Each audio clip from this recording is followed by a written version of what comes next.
Esther, you scarred me as a child. I will say that.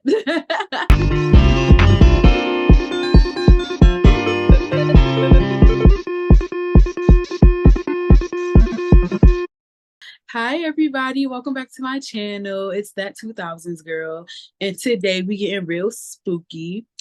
This video is going to be our top 10 movies that define the 2000s. We each gave 5 movies, and by the way, if you're wondering who that person is, it's my good friend ASHBENNY. 1 second. Hey y'all, what is up? I'm so excited to be on your channel, girl. I know, I'm so excited. This is our first video together. Right, first of many, This is first of many. it's very first of many. You can go follow my friend on ASHBENNY. These are her socials right here. Also, shout out to OTS to YouTube channel and Life is a Botch YouTube. Go watch her and my other wrestling friends talk about wrestling because yeah, bad bitches love wrestling. Okay, we love wrestling too. We love wrestling too. Yes. So let's get started. So starting off with number 5 on my list is Jennifer's Body. Mind you, this movie didn't really get that much love when it first came out. It came out in 2009. It had a budget of 16 million and it made 31.5 million at the box office, which is obviously on paper a flop. But I feel like as time progressed and social media became a thing, it actually ended up becoming like a classic. You cannot go on TikTok or Twitter without seeing a reference from that movie. Like even on Amazon, they have the jacket she wears that she struts around in the school with. You can't even go on TikTok without seeing or people reenacting the scene where she's like, "You're killing people." She's like, "No, I'm killing boys," and then she puts the flame to her tongue. Like iconic. And then is come on now, it's Megan Fox. Like Megan Fox in the early to late 2000s. Come on now, like you can't get no better than that. Yes, sex symbol. And I feel like the movie is very like I feel like it is demo towards women in a sense because like look at what happened to her. Like she literally drives off with this band and then they end up sacrificing her. And then of course she ended up just going crazy, killing men. Yeah. So, and like to piggyback off what you were saying, like something that's always so crazy to me about the marketing of Jennifer's Body was that like she like in the all of the promotional stuff, it was all very sexualized. You know what I mean? Like even to the point where like in the promo and the promotional stuff, she's wearing this like modified, like very sexy cheerleader outfit that she doesn't wear once in the film. Like they did like something completely different. So I feel like they tried to market it to men, like into men, into young boys, when in reality, this was a girl's movie. Like this was very much a movie made by and for women. It was. And then I feel like that's why men a lot. I'm not gonna lie. When you talk about Jennifer's Body, a lot of men are upset. You notice that, like, it's a lot of men who don't like this movie, and it's just it's understandable why. But it's like, I mean, they kind of duped y'all. Like, you thought it was going to be this sexy movie, very risque, and it's like, no, she's killing you, men. Like, crazy. And it's very easy for her to do it. It's very much light work for her to do it as well. So. Of course. And also a bonus thing about this movie, their soundtrack goes hard. I don't care what nobody says. Like the soundtrack, first of all, the song in the movie Through the Trees, if by any slim chance, the creators of Jennifer's Body are so happen to be watching my YouTube video, make Through the Trees available on streaming. I'm talking about Apple Music and Spotify, not just YouTube. Apple Music, Spotify, Tidal, I don't care. all streaming platforms. On streaming platforms. Like they had New Perspective by Panic at the Disco. And obviously that was a huge band in the early 2000s. They also had Toxic by All Time Low, and everybody knows that's one of my favorite bands. So yes, like it's a good soundtrack. If y'all don't, even if y'all don't like horror movies, like that is a good soundtrack to listen to. Like it's a dope soundtrack. Yeah, underrated as hell. So for my first pick and the overall second pick on our list, I chose the sleeper hit of 2000, Final Destination. So Final Destination, we all know the concept. The reason why I chose this movie though is because I feel like it's super groundbreaking in its concept. It was very fresh because the 90s after Scream and like the meta like way that the movie that trend kind of took off for the Scream franchise. This was very refreshing and added like a new kind of concept to horror that wasn't initially there before, which I feel like was Very, really, really dope. very self-aware, in my opinion.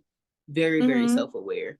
Still very tongue-in-cheek, kind of like Scream, but the concept of that butterfly effect, making those type of decisions, I feel like still is super prominent in movies today. Like, for example, like It Follows very much has that kind of like same kind of chance encounter situation, and you now have to make a decision with that. So I thought that Final Destination was a dope pick.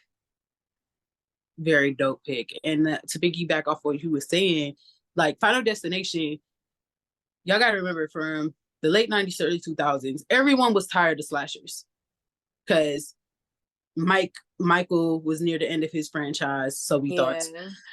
Jason was done, Freddy was done, so we thought.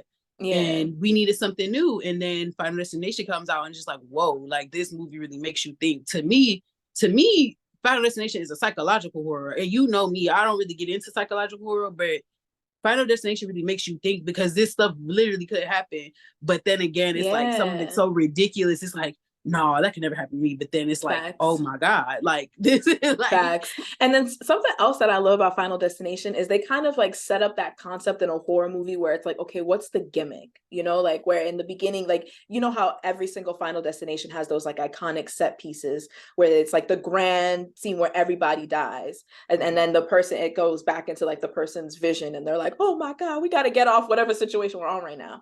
Like that very much set up and established with the first one. And then also just people in general, just I hear people all the time say like, oh my gosh, I just had like a Final Destination moment. You know, like it's such a staple in pop culture, I feel like. yes. Speaking of Final Destination moments, that's bringing me to my number two, which is ironically Final Destination 2. This Our movie minds. again, it is the lowest grossing Final Destination, but I feel like that one is the most embedded into pop culture. I don't care what none of y'all say.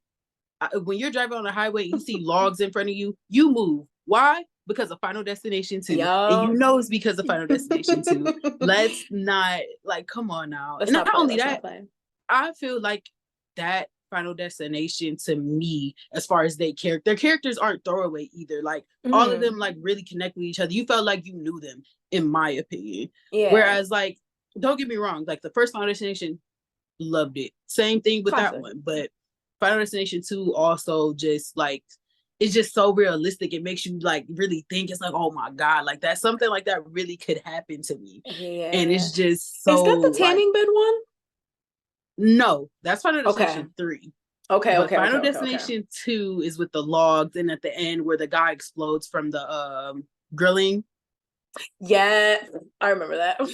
And speaking of that, in my opinion, Final Destination 2 had one of the like craziest death scenes, and that's due to like them using practical effects.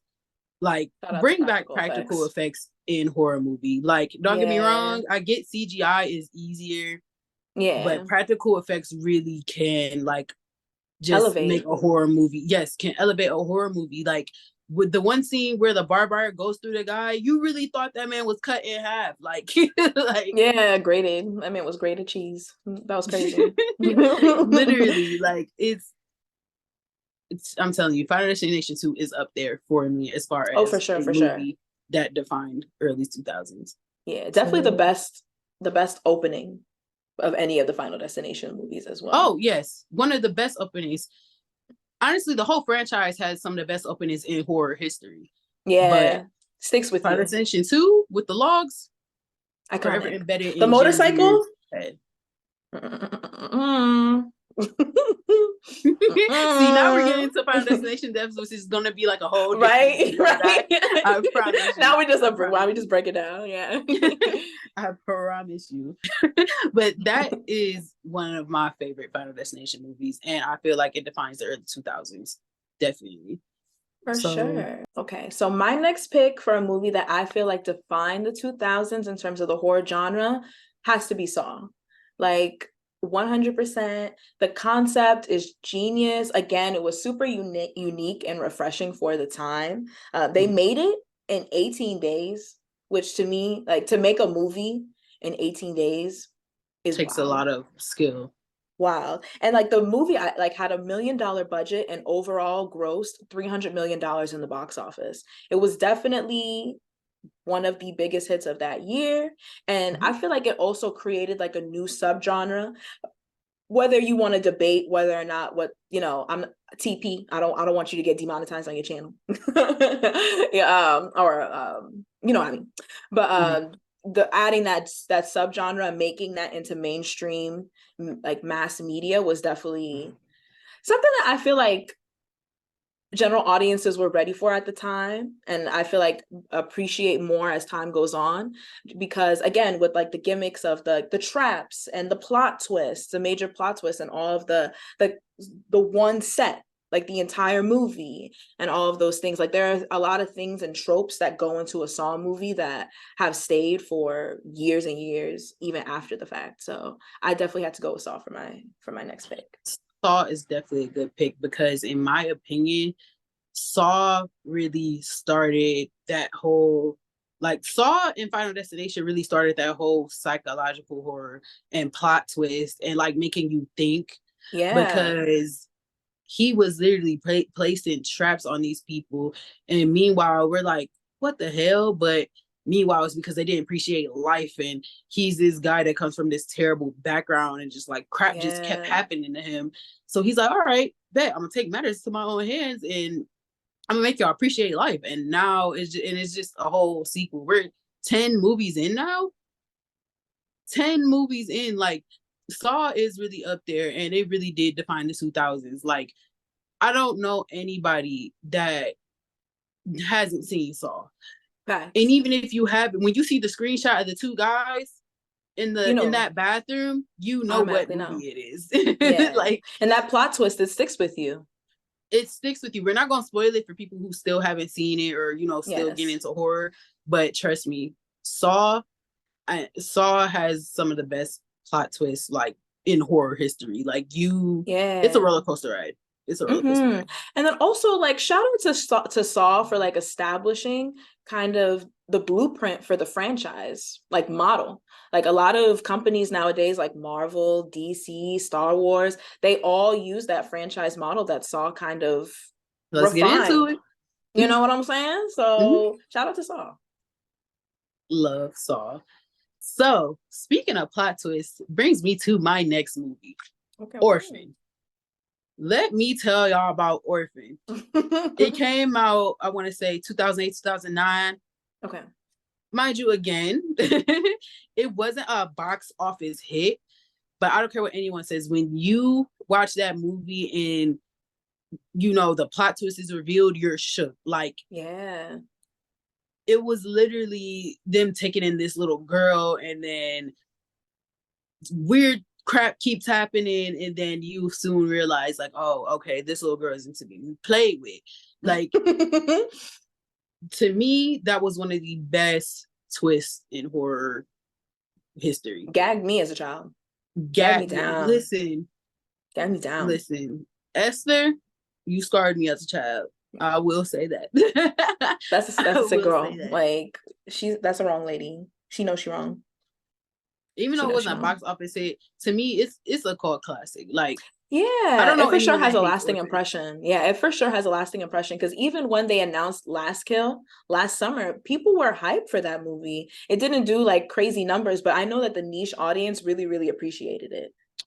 Yeah, because we waited 10 plus years for a sequel, so it was kind of like, oh, okay. And really, it's a prequel, but again, I don't want to spoil anything. Yeah. But at the end of the day, Orphan definitely has it. That's my pick. Yeah. Awesome. All right.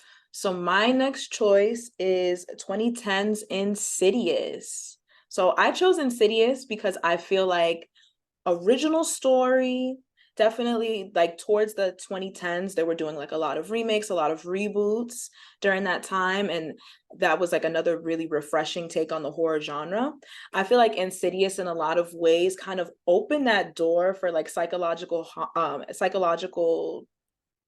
trauma and thrillers, because that inherited trauma is very prevalent in movies like Hereditary, The Babadook, It Follows, you know, really, really great movies that came out following Insidious's premiere.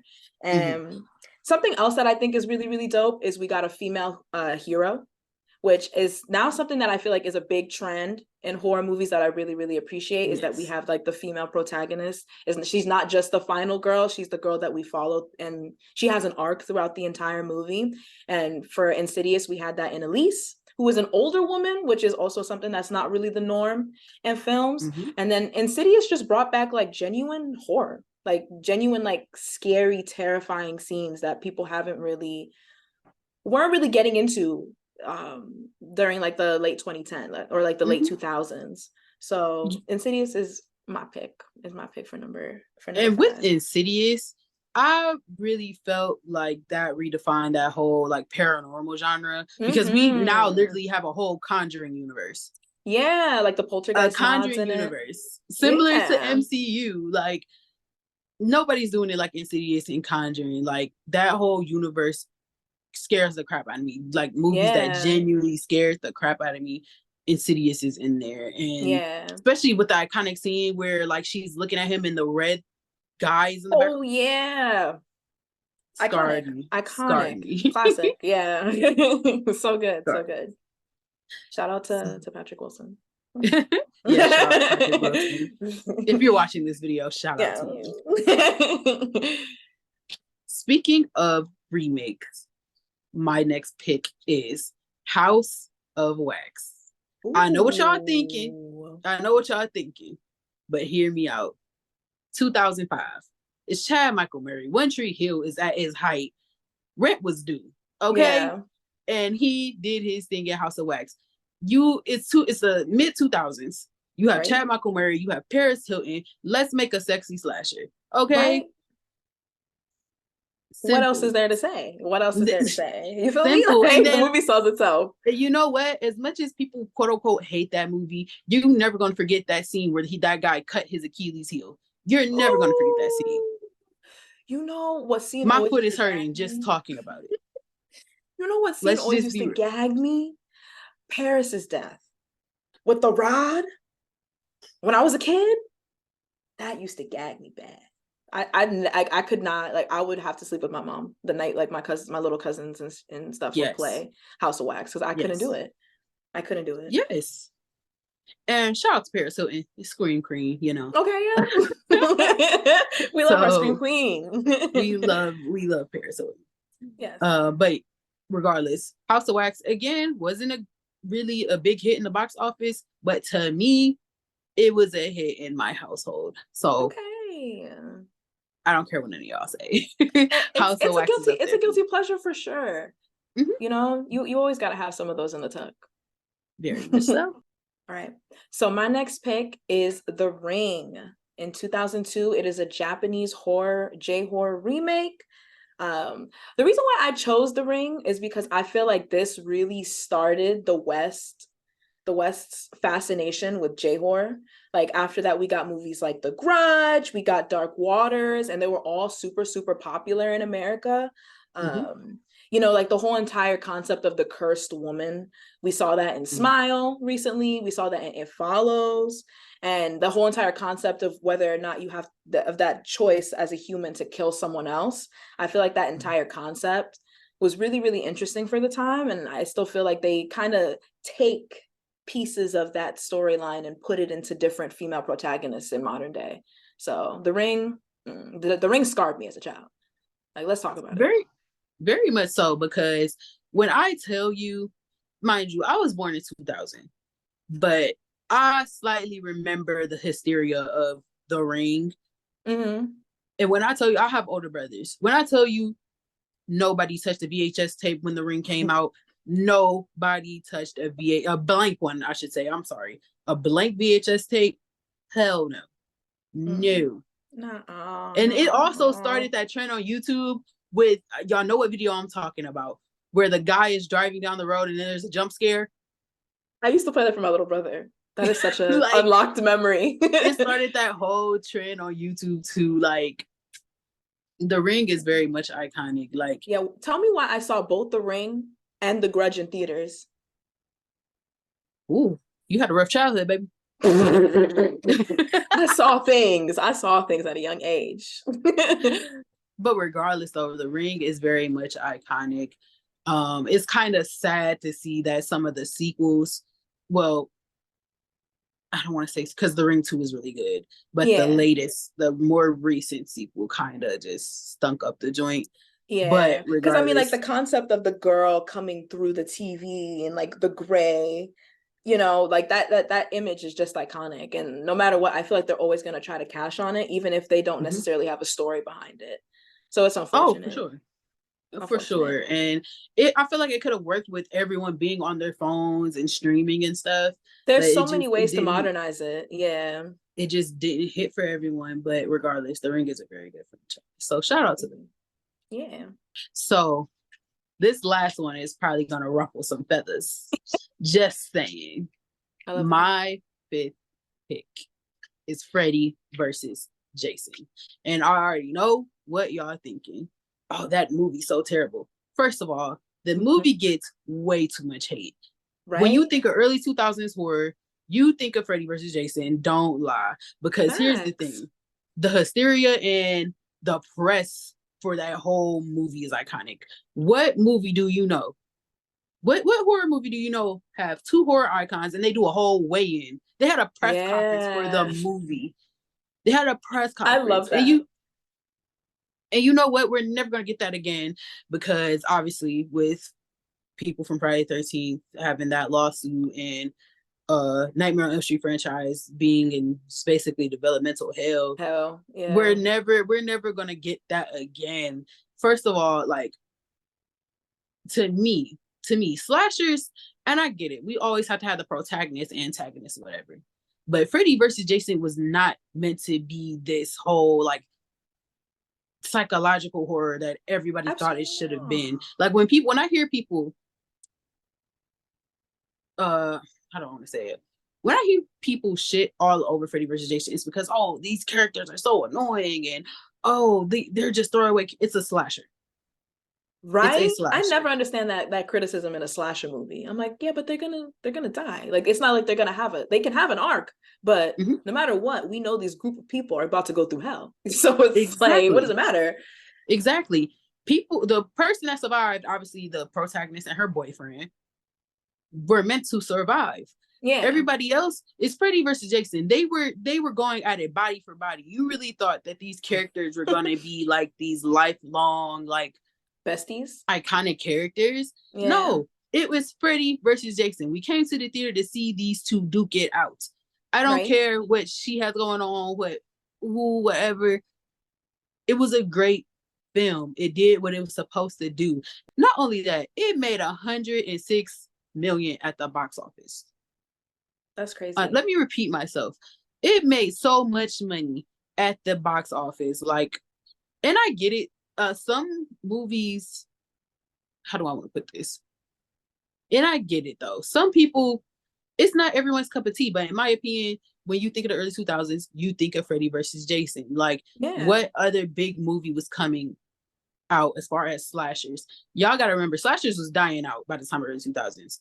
Yeah. Like we were saying earlier, we had our Saws, we had our Final Destinations. Nobody was thinking about slashers. And then we had Scream, but Scream was in its third installment. So it's like, you know. And we had that like sparse Texas Chainsaw Massacre remake in 2003. Yeah, like if we were either getting remakes or it was a Scream movie. Yeah.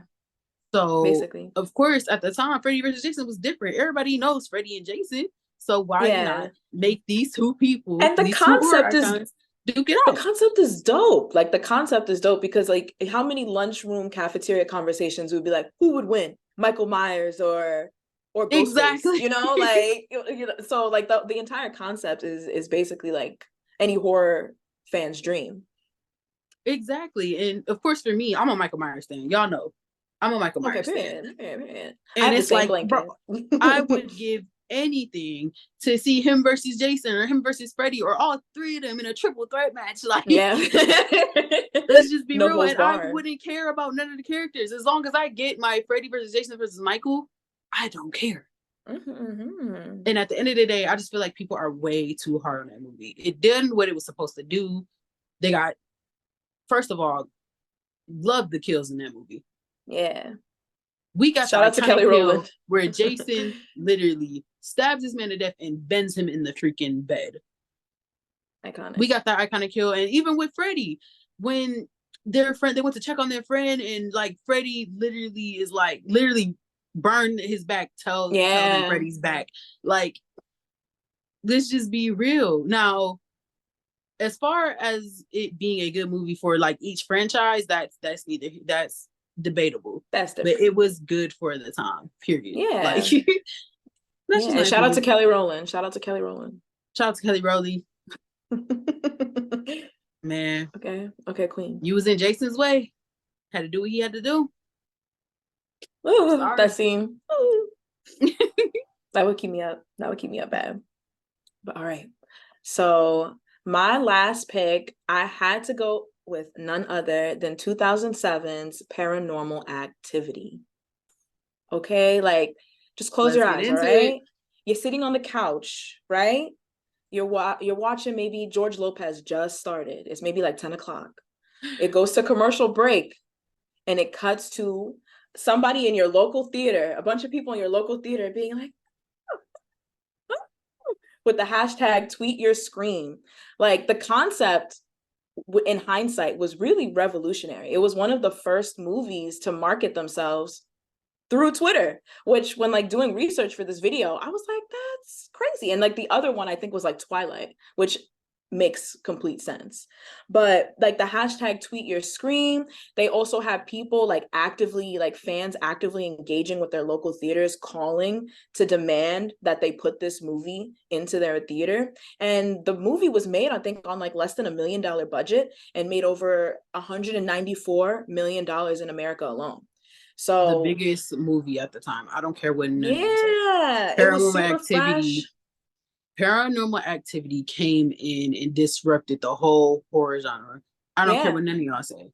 Like it ate everything up. Like you could not watch TV without a Paranormal Activity commercial coming on. And also, it was like a found footage film, correct? Mm-hmm. It was like the pseudo documentary style, and they definitely played up the fact that it was real, and they added real. Mm-hmm, and they added a lot of like realism elements by making the actors in the movie like there was their actual names. Mm-hmm. So I thought like all of those little details, I feel like just made it like the perfect storm to kind of recreate that momentum that Blair Witch Project had back in the 90s, and kind of just reinvigorated the found footage genre, because that subgenre of horror was going strong. And from after 2007 on, that like the found footage genre, the way they would recreate it, even to like, I think what movie came out in 2020, the movie that where the entire film takes place on Zoom,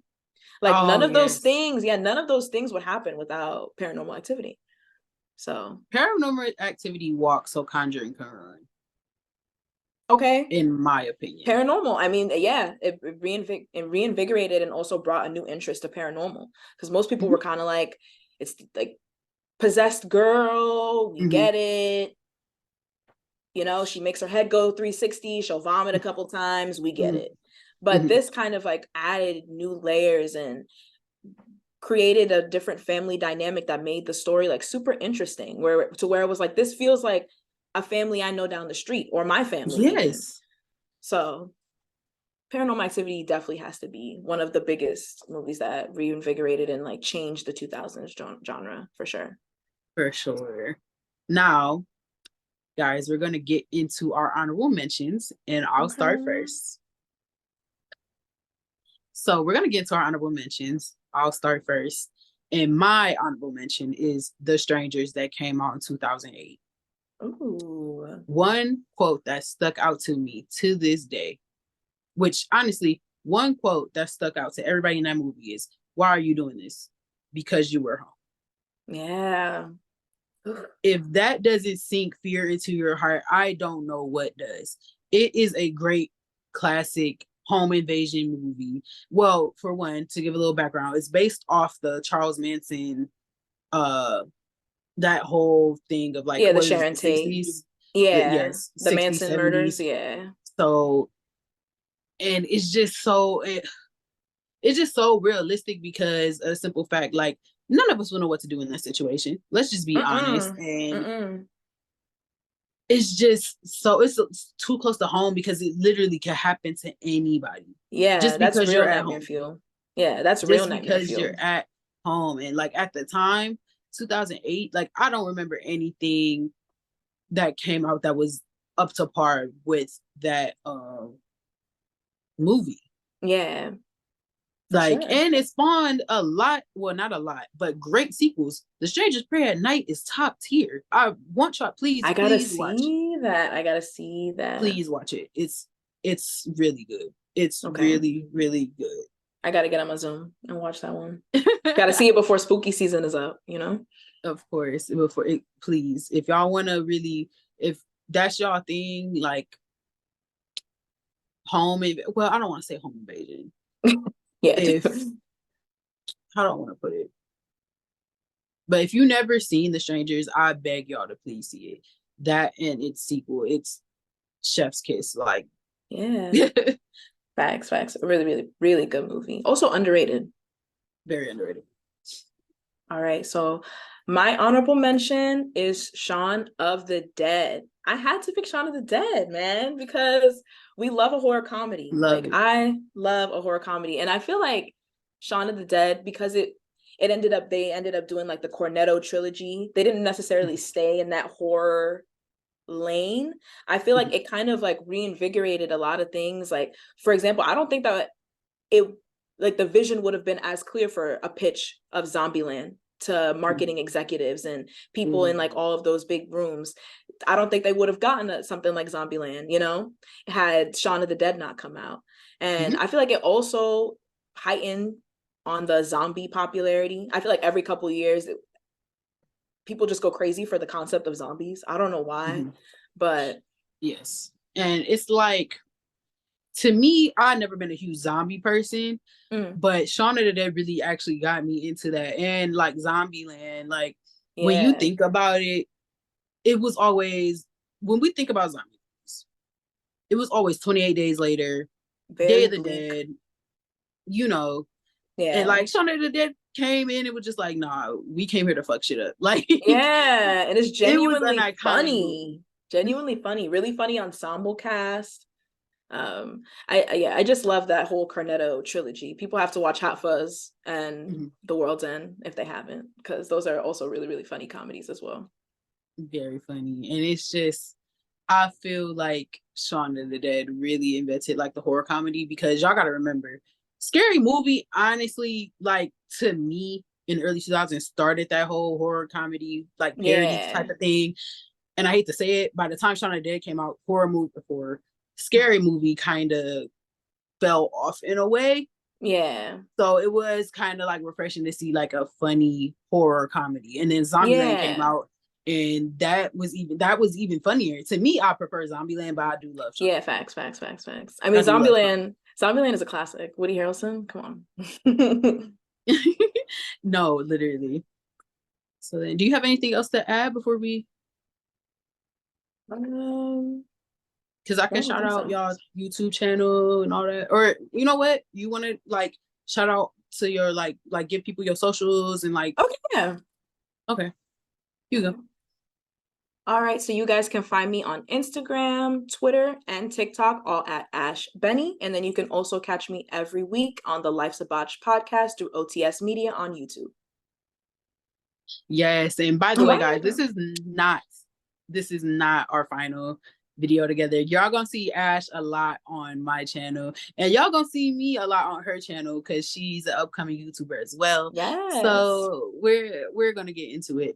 Yeah. And oh wait, before I say it, dude, would you want to do a video on pay-per-view theme songs? Yes. Yeah, ranking them? Yes. Hell yeah. Yeah. Okay, so yeah. also Glee. also what you guys might not know about me and Ash, we have similar music tastes. So be on the lookout for our next YouTube video. It will be titled our top 10. Let me say it again, our top 10 wrestling pay-per-view theme songs. Yeah. So if you're a wrestling girly like us, be sure to tune into that. And also, y'all know I'm a One Direction girly. We will be doing a retrospective on One Direction as well. So that is 2 upcoming videos I'm so y'all hyped. are gonna want to see. So yeah. Yeah. Be For on the sure. lookout for it. So this is Ash. And also, guys, remember to comment, like, subscribe. I love all y'all for tuning into my videos. Like, you guys make me so happy. But until then, I love all y'all. Bye, Ash. I love you too. Bye. Thank you for having me on the channel. Of course. Bye, guys. Love y'all. Bye.